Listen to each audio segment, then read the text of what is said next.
level evidence that we're used to seeing when other drugs are approved for therapeutic use. So I think that there's a lot of anecdotal evidence, but in our world we would call that hypothesis generating. You know, it sounds very good, but the history of medicine has many examples of potential therapies that appeared on the surface to be very promising, only to be shown that they're not effective at all when subjected to a proper clinical trial.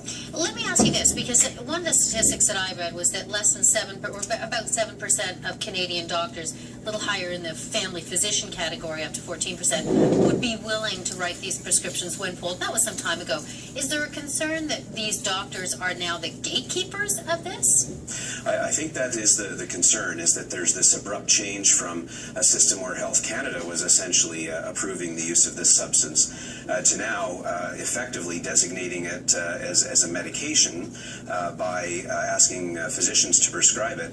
All the while, Health Canada is saying it is not a medication and it is not approved for use. So it puts physicians in a very difficult position of having to go against the way we're trained and our ethics, which is to do no harm and to expect a high quality of evidence. That's what we think Canadians deserve before we embrace this as a medicine, if it's ever to be embraced as a medicine. Given the reluctance on behalf of some doctors then, based on some of the polling, do you think that this is going to be much tougher for the people who have come to rely on this to get it? Well, it's a big concern. There are about 40,000 people who've come to rely on medical marijuana.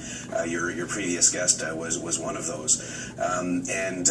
There's a bit of a reprieve. I think you alluded to this in your opening remarks, and that is that the federal court has issued an injunction allowing people currently authorized to continue obtaining it or to continue growing their own. So that gives us a little bit of breathing space. But looking down the road, there's going to be a lot of difficulties, I think, for those patients finding a physician who's comfortable with prescribing this. And in the meantime, the CMA's position would be for more trials, for more clinical trials, or for some clinical trials. Yes, I think we do need good quality evidence. I think it's quite a dangerous practice to fall back on anecdotal evidence and on small studies that aren't properly conducted. So we are calling for more trials to be done. The federal health minister supports our view on that.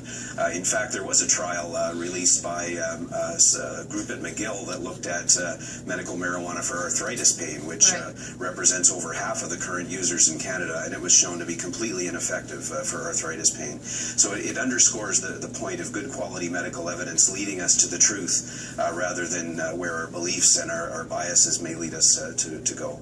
Interesting information. Doctor, thank you so much for joining us this morning. Thank you. Up next on the